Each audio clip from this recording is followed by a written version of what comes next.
Hello and welcome to today's Oboe Windfree. The next programme, the ICO performing, features Metamorphosen by Richard Strauss.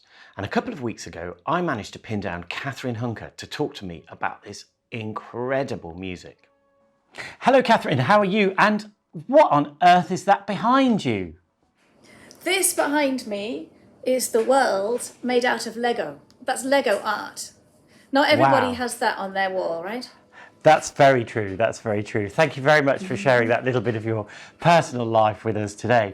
Now, I want to ask you first of all about your own experience of the Metamorphosen for 23 solo strings. When did you first discover this music and what was it that drew you to it?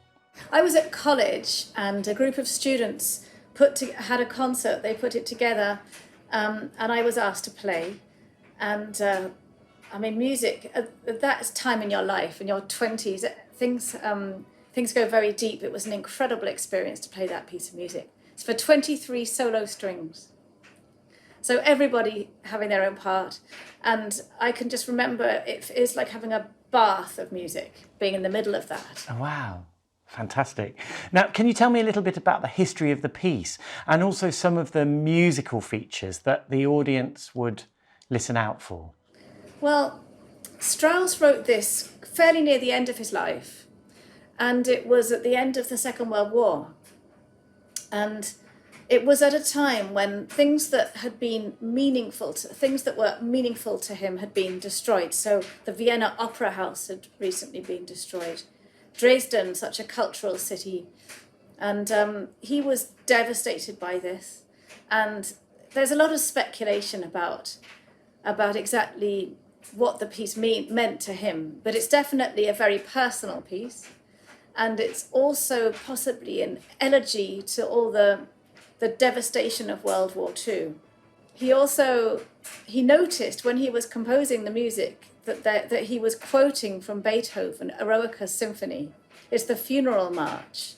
It's a theme that comes right at the end, and what that means, there's a lot of speculation about exactly what that was, but my interpretation is that it's simply the devastation of what happened to the arts and to the beautiful cultural centres in those years. Mm-hmm. And although it's a memorial, it's a kind of very sort of somber, meaningful piece. Is there anything hopeful about it? Is there any sense of optimism about it?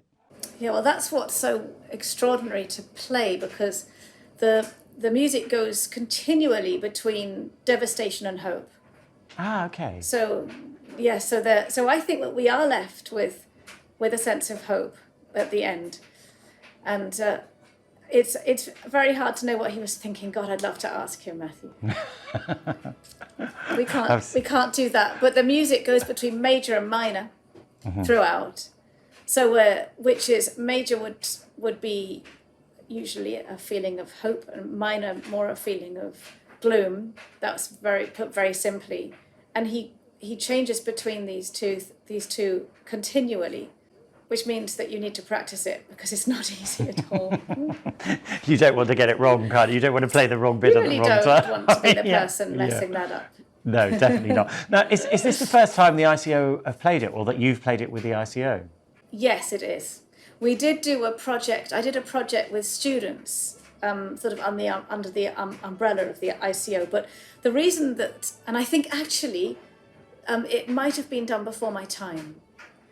But the reason this isn't done a lot is because it calls for 23 solo strings. We don't have 23 solo strings, so obviously we'll invite some friends. So 10 fiddles, yes, we have that. 5 violas. We'll invite somebody to join us. 5 cellos and 3 basses. Wow. So it's a big string section. Wow, that really is going to be something special, isn't it? Yeah, it's incredibly beautiful piece. So this will be the first time the ICO has welcomed Jörg Widmann back to Ireland since, I think, February 2020. Now, what are you most looking forward to about performing Metamorphosen with Jörg? It's really hard to imagine. It's incredibly hard that we haven't seen him for that long, because Jörg is so much part of our ICO family. and we've all missed him. He's missed us. And that we would come together and play this particular piece. It's going to be very emotional because it's very emotional music. And we're in a time when I suppose we all have that mixture of hope and gloom. We're hoping that this might be, that we're turning a corner. And then we all have to face the fact it's going to take time for things to be really back to normal. So for Jörg to come and join us at this point, it's going to be very special. I can't wait to see him. It's going to be an absolutely magical concert. It really is going to be something to remember. Katherine, thank you very much. I really appreciate you taking the time to talk to me today. Thank you. The ICO and Jörg Widmann will be performing on the 15th, the 16th and the 17th of September. Check out our social media channels for more details. Take care, and I will see you next week when I will be welcoming the irrepressible Katherine Spencer to talk about the Mozart C minor Wind Serenade, which is also featuring in our September concerts.